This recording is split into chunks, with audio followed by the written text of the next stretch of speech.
measurement ng ating sketch. Mula dito sa hawakan ay 17 inches. Yung pagkilo ay 7 inches. At yung pababa na tubo ay 24 inches. At dito ang ginamit ay tubo na medya ang gagamitin. At dito ay nilagyan ng bakal para magmatumba. Ito ang size nito ay 17 inches ang pahaba doon. Tapos ay 16 inches, no? At ito ang mga gulong. Isa, dalawa, tatlo. Tatlo lang gulong. At yan ang pag nangyari ay ito ang kayarian. Ito ang kayarian ng ating trolley o pushcart. Yan. Ang bakal na ito ay gagawin natin kasi ito ay dati ay lagayan ng TV. Patungan ito dati ng TV, no? Ano? Yan. Dati patungan ito ng TV. Yan. Ngayon, sayang naman kung itatapon mo lang ito. Kaya ito ay gagawin natin. Ang ating gagawin dito ay gagawa tayo ng trolley o yung tinatawag na pushcart. Oh, ano? Yan. Ayan, oh. Ngayon, ang gagawin natin, atin munang lilinisin. Oo. Yan. Ito. Ito. Ito, oh. Yan. Gagawa tayo ng paraan para ito ay magamit muli. Yan, oh. Yan. Yan, oh. Ito. Yan, oh. Yan. Para ito ay magamit na muli. Yan. Okay. Ito. Yan. Itong bakal, ang sukat ito ay more or less mga 15 inches square. Yan, oh. Yan. Okay. Gagawa tayo ng isang magagamit upang maging pakinabang. Ito ay makalawang, kaya itong lilinisin. Alisin natin yung kalawang.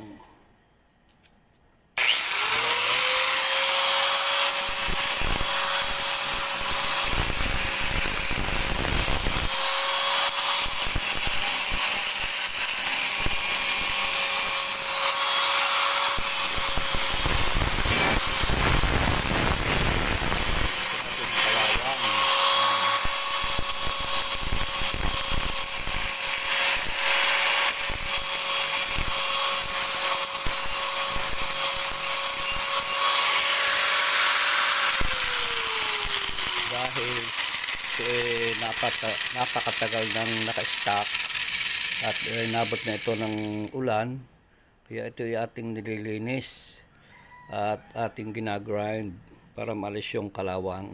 Ito, oh.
nakakita na tayo ng bakal at atin na itong inihugis.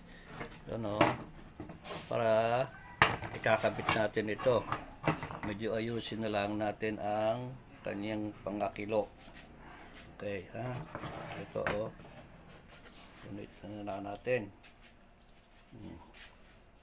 Dito na lang natin isusok-sok, no? Yan, oh. Yan.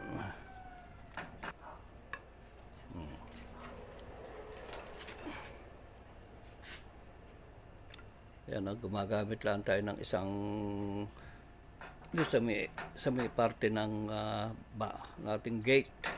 Ito natin tinutuwid. Yan, o, bakal. Yan, medyo ayos na. Okay. Yan, o. Yan, dito natin nilalagay ito. Pero mas mahaba siya. Pero puputulan na lang. Ayos na, o. Yan, ganyan. Ganyan ang tayo niyan. Sa kabila, gayon din. Lalagay din natin ito dito. Sa kabila. Ano? Yan, lalagay natin ganyan. Ganyan ang magiging tayo. Ano? Yan, ganyan na magiging tayo niyan. Pag ganyan, para siya ay magkameron ng tibay. Ano? I-welding natin ito dito. Atin itong i-grind at ating alisin din yung kalawang. Ay makalawang.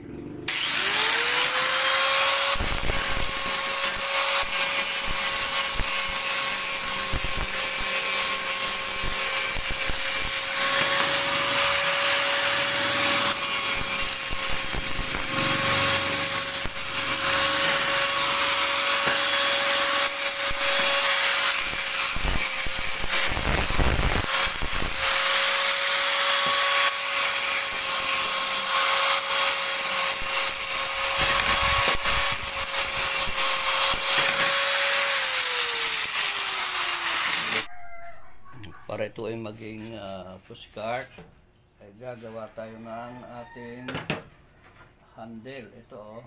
Yan, handle. Okay. Oh. Yan.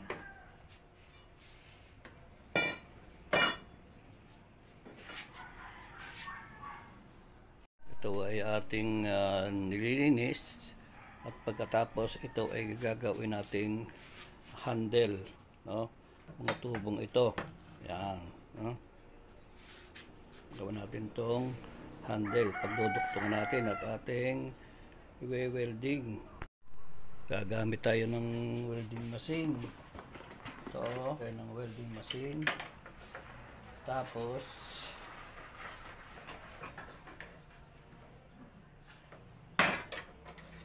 natin siyang kakabit.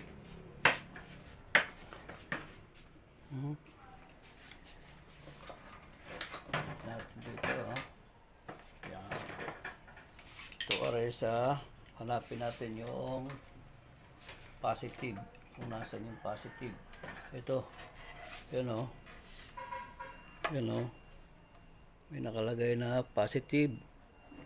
Yan, oh. Dito natin lalagay ang pang positive. Yan.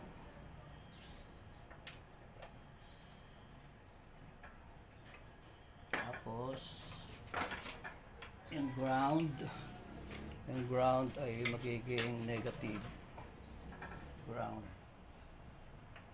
Yan. Yan, okay. Yan. Yan. Ready na.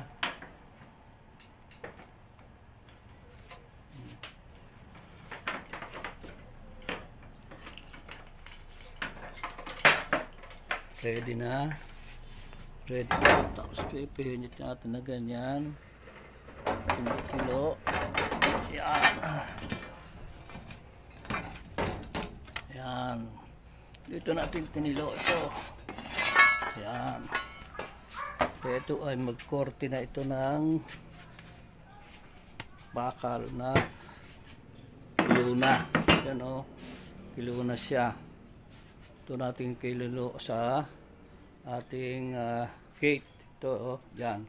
Sa gate na yan. Yan natin sa ilalim ginamit o.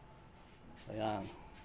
Ito ang gagawin natin ay ating hihilangan para ito ay magkakadikit-dikit o magkabit-kabit. Itong mga handle, ito ang pampatibay, at ito naman yung ating gagawin. No? Yan. Gagawin nating trolley o pushcart. Yan. Kaya ito ay ating i-welding na. Yan. Yan o.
Ito ilalagay natin dito.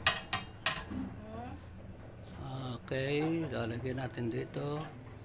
Tapos dine. Tapos doon.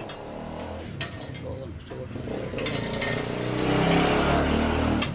Okay, mga tatlo lang. Tatlo dito. Yes, dalawa. Tatlo. Yan. Ito lang, ilalagay natin. Okay, ito naman ito. Sa ating welding.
weldingan natin ito. Ayusin natin ang welding kasi ito ay paglalagyan ng gulong. Ito, paglalagyan ito ng gulong sa huli. Ito, paglalagyan ito ng gulong sa huli. Tapos ang isa pa, dito sa una, ay dito ilalagay ang isang gulong. Yan.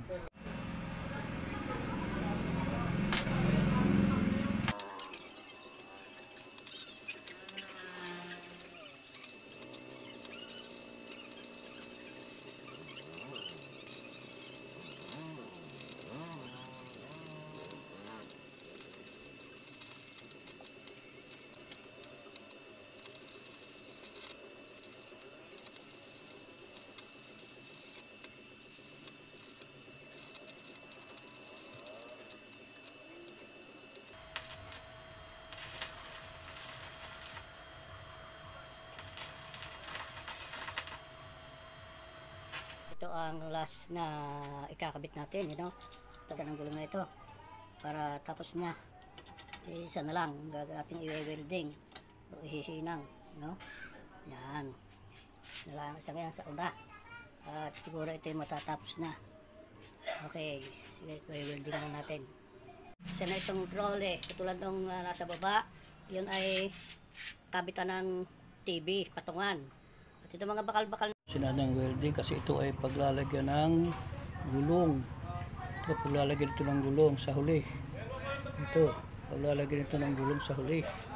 Tapos ang isa pa, dito sa una, ay dito ilalagay ang isang gulong. Yan.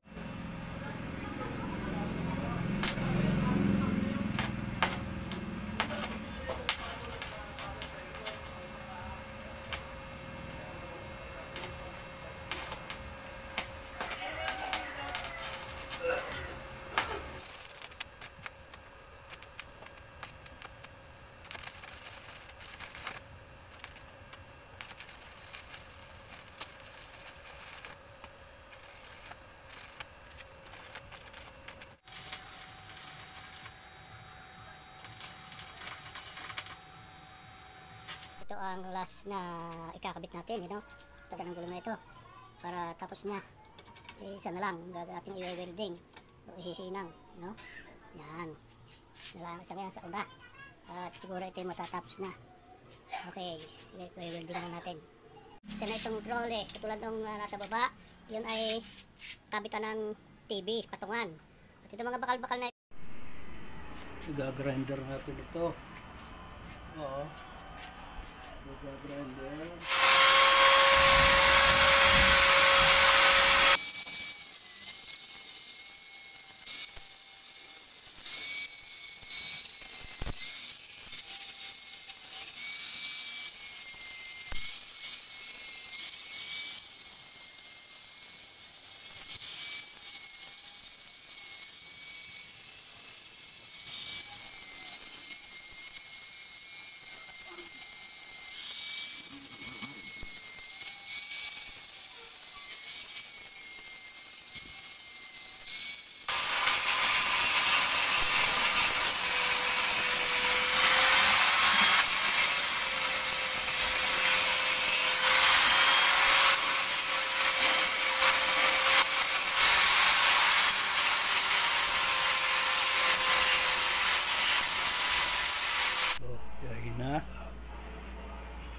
Nag-grinder na at pwede na itong pinturahan. Oo, nagpapangsyon na siya, nagulong na. Yan, nagalaw na yung kanyang mga paa, ang gulong. Ito, pwede na siya ngayong pinturahan kasi na welding na at nag-grinder na. Ngayon ay ready na ito para ito ay pinturahan. Yan. Okay. Yan. Ready na.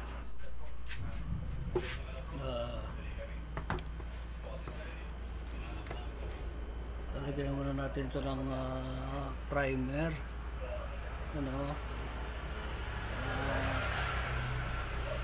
Epoxy primer oxide. Ito ay talagang pang pintura sa bakal, no? Pintura talaga ito sa bakal.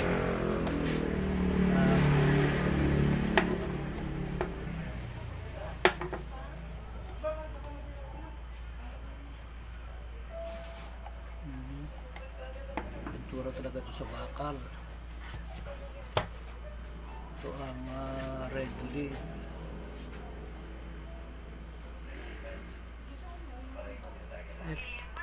Pinturahan na natin. Pinturahan na natin to.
Okay na, may pintura na ito, oh.